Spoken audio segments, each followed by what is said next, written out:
Blood on the River, Jamestown, 1607, Chapter 12. Wingapo, hello, literally, my beloved friend.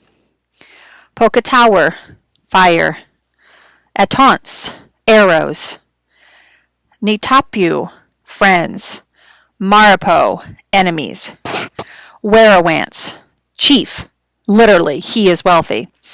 From Algonquin English word list compiled by Thomas Harriot, John Smith, and William Strachey.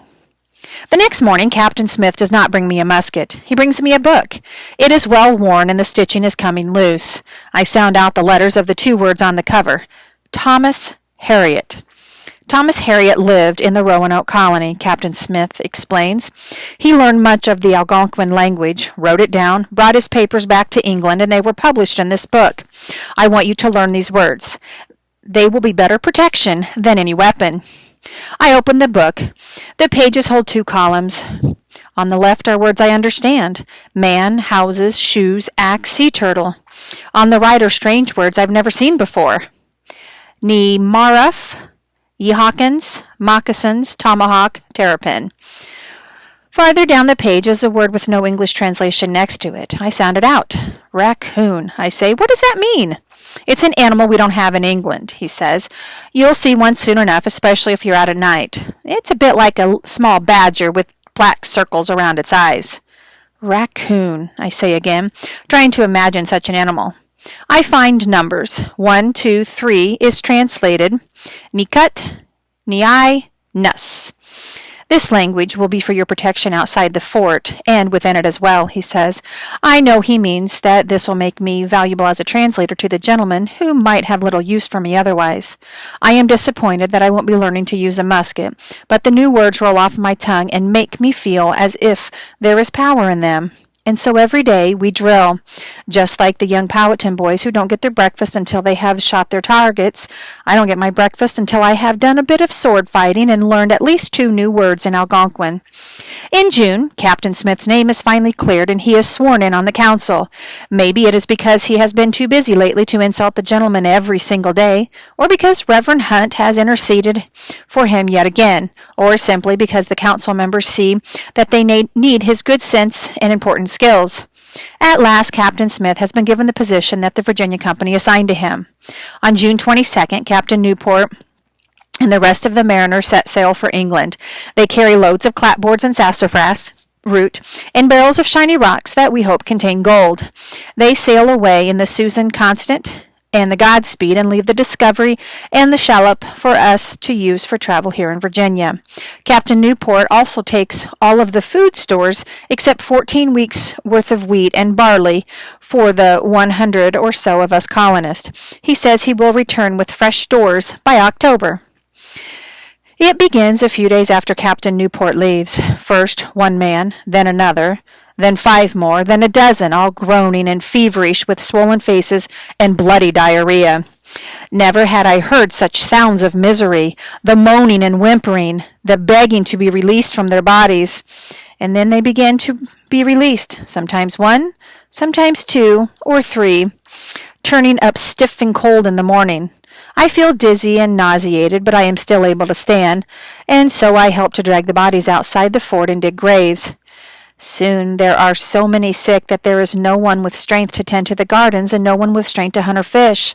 We are left with a cup of barley and a cup of wheat for each man per day, and this is filled with wriggly mealworms. I help cook the grains in a big pot over our communal cook fire, and I watch as the mealworms float to the top.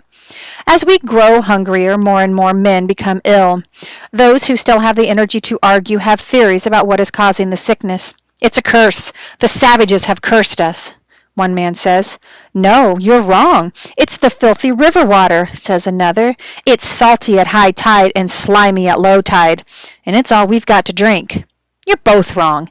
It's starvation, pure and simple, comes another explanation. There's more worms than grain in our meal. No. It's the wet and chill that's killing us. The rain comes right into my tent, and I sleep shivering every night. Sleep? Who gets to sleep? I'm on watch every 3rd night. A man can't stay healthy when he gets no rest. You're all wrong, says yet another. It's ratsbane. There's a Spanish spy among us, and he is poisoning us all. I know arsenic poisoning when I see it. But soon, even those who think they have an explanation are too sick for discussions. Captain Smith falls ill, then Captain Gosnold and Master Percy, then Richard, too, and Reverend Hunt. Some days I cannot stand. I lie in bed, groaning from the pain in my belly. Whether it is from hunger, poison, or sickness, all I know is that I am miserable. On the days when I can move, I bring food and water to Captain Smith, Reverend Hunt, and Richard. They are all sicker than I. Richard just looks at me when I bring him the salty water and wormy grain. I wonder if he thinks I am bringing him such bad fare out of spite, and not because it's all we have. His eyes are glassy, with a faraway look. I think he will likely die, even before the two of us have had a chance to put the past behind us and become friends. Henry is still up and around doing his chores for President Wingfield, but Abram is ill. President Wingfield himself is in the finest of health. I hear Henry and Abram whispering one night when they think that I am asleep. "I stole an egg for you. You'll have to eat it raw," says Henry. I hear the cracking of eggshell and loud slurping. "I'll get you some wine tomorrow. Meat, too. I told him if he doesn't share the stores with you and me, he'll be doing his own laundry and mending soon." I suck in my breath. They've got eggs? We ate all of our chickens weeks ago and shared the last eggs all around. At least I thought those were the last eggs. "What's that?" Henry's voice startles me. "You're awake? Then, you scum?" Suddenly, his thick hand is around my throat, and his dark form looms over me. "You heard nothing, do you understand me?" he hisses. We are very close to the other tents, so we speak softly, but with cold meanness. "Nothing." I try to nod, but his hand clamps harder on my throat. I can't breathe. "Swear it," he demands. "Swear in God's name you will tell no one what you heard." "I swear," I croak. He gives my throat one last shake, then releases me. "Speak of it, and you will die," he says, and I have no doubt that he means it. He is protecting his master. Without his master, Henry may be of no use to anyone. He might not even be worth his share of the dwindling food rations. He is protecting himself. I lie in the dark, listening to Richard's ragged breathing. Will he die with his last memory of me being of something mean? Or did to him? And what of Captain Smith and Reverend Hunt? Will they die and leave me with no one to be my ally against the anger and whims of the gentleman? Or of Henry? The next morning, 2 more corpses are dragged out of the tents. I am barely able to stand, but I will help to dig the graves. In my head, I count up how many of us there are left, and realize we've buried half our men. "The savages might as well come and finish us off now," I hear a man say, "and we'll disappear just like the Roanoke colony did." And all the while Master Wingfield eats his meat and drinks his wine. John Leyden brings 2 shovels, one for me and one for him. We don't go far from the fort to dig the graves. 2 soldiers come with us as guards.